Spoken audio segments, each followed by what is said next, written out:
So today we're going to be doing something new and a bit different. We're going to look and see how different characters would fare in the Hunger Games competing against each other. We're going to look at different strategies they would exploit, all that. So for this matchup, we've got Batman going up as Captain America versus Green Arrow, and we're rounding out the pack with Daredevil. And since there's so much luck and chance in the Hunger Games, this will play more like a story instead of a debate, where I tell you who I believe would win. Because honestly, any one of these guys could win if the right scenario happens. So just buckle up and enjoy the ride. Now before we get started, let's lay down some ground rules. First, no one in the Hunger Games will have a problem killing. This mostly just applies to Batman and Daredevil. He won't be bound by his one rule. Secondly, they won't have their standard equipment on them.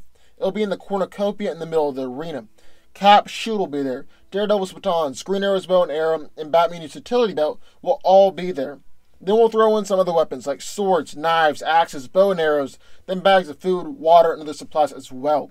But they won't be starting out around the cornucopia, because most of these guys will just fight each other right off the bat, and that's no fun. Instead, they'll be dropped off in random locations like in Fortnite. But they'll know where the cornucopia is and what is there. Also, the arena will be a lot like the forest island seen on Arrow. Lastly, I know in the Hunger Games you get to see your competition beforehand, but here they'll be going in blind with no prior knowledge of their opponents. All they'll know is that each of their opponents is highly skilled and incredibly dangerous. And there won't be any alliances, because that would just turn into Captain America and Daredevil versus Batman and Green Arrow. Okay, with all that preliminary info out of the way, let's get started. Now what's fun about this particular matchup is that everyone has their own set of advantages. If Daredevil concentrates, he should be able to know where everyone is on the island at all times. He's able to hear everything in a 5-mile radius within New York City, one of the busiest and loudest places on Earth, and still pick out particular sounds. So I don't see why he wouldn't be able to pick out particular sounds on this island. Green Arrow has spent years living on an island just like this one, so he's definitely got the home field advantage. Then he's also the only one for a reliable long-range weapon. You can technically throw a Cap's shield or batarangs, but neither can compare with Green Arrow with a bow. Captain America is physically superior than everyone here, and if he gets to his shield, then he's got an insurmountable defense. Then Batman is the smartest and most strategic-minded of everyone here, and a Bruce who is willing and trying to kill is a very dangerous thing. So as the cannon blows and the Hunger Games begins, the first thing that Batman will do is sneak into the shadows. He's not going to try and run for the cornucopia, but instead he's going to hang back, scout around his area, and come up with the perfect strategy. Green Arrow is going to run straight for the cornucopia, because honestly, he's nothing in this fight by his bow and arrow. I believe that Steve will run for the cornucopia too, because he'll want his shield. Then I think the first thing Daredevil will do is try and get a sense of his surroundings, and when he hears two people running towards the same direction, I think he's going to back off and not venture that way. Now I've got Cap and Arrow running towards the cornucopia, and Steve beats him there. Captain America is much faster than Green Arrow, and even though Ollie understands the terrain better, it's not like Steve is unfamiliar with the jungle. He's more than capable of quickly making his way through the woods and reaching the cornucopia first. When he gets there, I don't think he's going to spend too long. As a warrior, he knows that he's exposed and vulnerable and is essentially in a kill zone. So I see him grabbing his shield, grabbing some bags of food and water supplies, maybe grabbing a knife, and then getting out of there. And because of that, I think he'll just barely miss Green Arrow coming up to the cornucopia. At the cornucopia, I believe Ollie will obviously grab his bow and arrow. No trick arrows, mind you. Some supplies and a sword as well. Some people might forget this, but he is a master swordsman.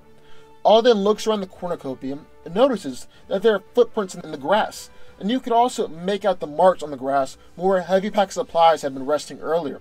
Someone was here. Using the tracking skills that he learned on the island, Green Arrow slowly makes his way off into the same direction that Steve had run off earlier. In the meantime, Daredevil has been monitoring all of this from the shadows. He knows the cornucopia is clear, he knows that two contestants just ran off in the same direction, and he can slightly detect a third heartbeat in the distance. So Matt decides this is his time to make his move. Using his acrobatic skills, Daredevil quickly maneuvers his way through the jungle and comes across the cornucopia. There he gets his trademark baton, a knife, and a supplies pack as well before making his way back into the jungle.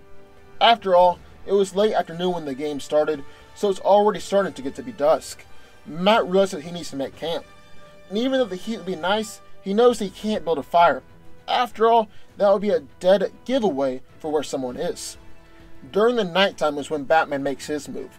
He's already scoped out the majority of the island by finding a high vantage point. Now it's time to analyze the competition. But first, he needs to grab his gear. Bruce stealthily makes his way to the cornucopia, grabs his utility belt, a knife, a sword, and some supplies, and quickly makes his way back to the shadows. As Batman leaves the cornucopia, he notices the soft glow of a campfire way off in the distance. Bruce just chuckles to himself, knowing that someone is about to get themselves killed. Green Arrow had been tracking his opponent for what seemed like hours now. This guy was good, he was insanely fast, and he barely left a trace. Ollie was about to give up because it was too dark when he noticed a light way off in the distance. Quickly and quietly, he made his way closer. When he arrived, Arrow stayed in the shadows just outside the light's touch and stared at a small lit campfire with a sleeping bag next to it. The bag was far enough away from the light to where he couldn't clearly make it out, but it sure did seem like a body was in there. So Ollie quietly drew an arrow, pulled it back, and fired at the figure's head. But as soon as he launched the arrow, a shield hit him with the force of a charging bull and quickly knocked him over. You see, this was an old trick that Captain America had learned in the army. Lure the enemy in, let them think they had won, and then at just the right second, attack. Hurting all over and in a bit of a shock, Ollie scampered to pick himself up, but Steve pinned him down and began to choke him out. Struggling for breath, Arrow tried to break free, but couldn't. However, he was able to pick up one of the arrows that had fallen out of his quiver and stabbed it into Cap's side.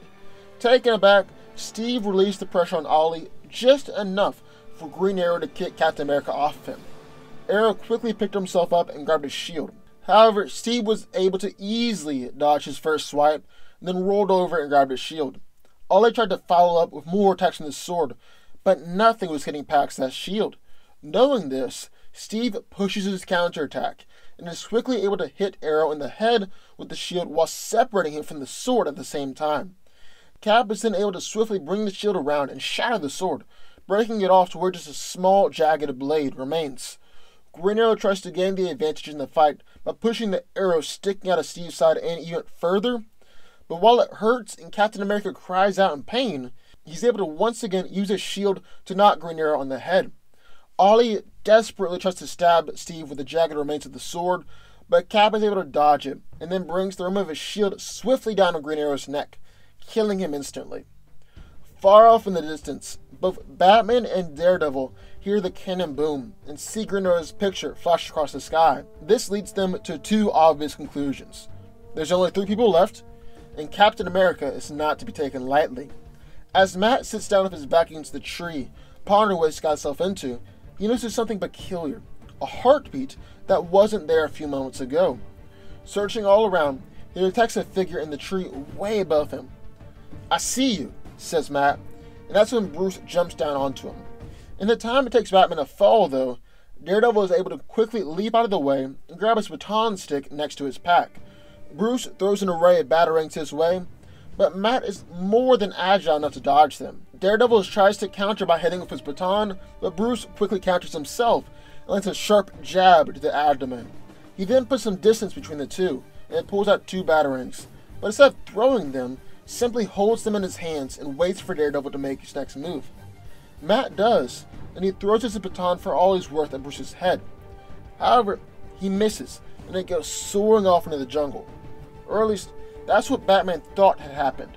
In actuality, Daredevil's radar sense had told him where all the trees were in the dark, and so he was able to ricochet his baton just perfectly and sent it soaring back to hit Bruce square in the back of the head. As Batman was slightly dazed, Matt then tried to follow up and unleash some nerve strikes on Bruce. After all, Daredevil knew nerve strikes that were able to make a man paralyzed, feel like he was on fire, or even kill a man. However, little did Matt know that this was actually exactly what Bruce wanted. He wanted Matt to come in close. Because as Daredevil entered to unleash his attack, Batman activated the sonic batarangs in his hands and let Matt take the full impact of that sonic attack. How did Batman know that Daredevil was susceptible to sonic attacks, do you ask? Well, you see, after observing Matt detect him from high up in the tree without even looking, Bruce was able to quickly come to the conclusion that this guy didn't rely on his eyesight, and instead probably relied on his hearing. He wasn't 100% certain, but definitely certain enough to test his hypothesis, and it just so happened to be true. As Matt was vulnerable and trying to recover from the ongoing Sonic attack, Bruce then capitalized on the moment and took the batarangs and stabbed him into his head. Daredevil fell and didn't get back up again. Another cannon booms, and Captain America sees Daredevil's face flash across the sky. Only he and one other person were left. He picked himself up and moved away from his fire, knowing that this gave away his position. But as he moved, he slowly dripped blood across the forest floor, as his wound from the arrow hadn't healed yet. However, as he was moving, Steve quickly came across a wall of fog that was coming in closer and closer. Reaching out into the mist of his hand, he was shocked to see his glove begin to disintegrate just by touching the fog. And as it still began to encroach closer and closer around him, Captain America took off running in the opposite direction. On the other side of the island, Batman began to make his way towards a small light still burning in the distance. He too came across a wall of fog closing in behind him. After seeing his cape disintegrate much like Captain America's glove, he came to the conclusion that since there were just two of them left, the game makers were attempting to corral them in order to get them to the fight. So Bruce took off to the one spot he could think of to where they could be leading them to, the cornucopia. Batman had just arrived at the cornucopia when he saw Captain America burst through the trees with a wall of fog quickly moving behind them. The mist dissipated behind him, and Steve looked over to analyze his opponent. Bruce tried to seize an early advantage and quick victory and threw several batarangs at Steve. However, we all know these aren't going to do any good, as Captain America was easily able to block them with his shield. Cap then quickly rushed in towards Bruce, using his shield to protect himself from any more oncoming batarangs, and then the fight truly began. It went back and forth, and each got their fair share of blows in. However, Bruce continuously attacked Steve's open wound, and while the good captain was durable enough to take it for a while, he began to show some real pain, and Batman began to gain the upper hand in the fight. However, Steve tried to take back the upper hand and threw all of his strength behind his shield, and managed to hit Batman cleanly on the side of the head. It was one of the hardest hits that Batman had ever taken in his life, and he was left reeling. Steve went in to try and finish him off, but Batman was able to come to his senses in just enough time to quickly throw a sticky bomb onto the shield. This forced Steve to toss it in order to avoid the explosion, and this was just the opportunity that Batman was looking for. Because as Captain America threw his shield, Batman was able to follow up with a high-powered taser, and Steve was left convulsing on the ground. Bruce was quickly able to grab Steve, and before he could recover, Batman snapped his neck. The final cannon sounded as Batman had won the first superhero Hunger Games. So there we have it. Batman won the Hunger Games. Or at least in this scenario he did. Because really, like I said at the beginning, depending on how this fight played out, any one of them had just as fair a shot at taking home the victory. And so this is still something I've been working on. And while I do first make these videos because I enjoy it, I would love to hear y'all's opinions, and I'm open to any suggestions on how to make this series better. So sound off in the comments down below. Also, be sure to subscribe button for videos just like this one every single day, and I will see y'all next time.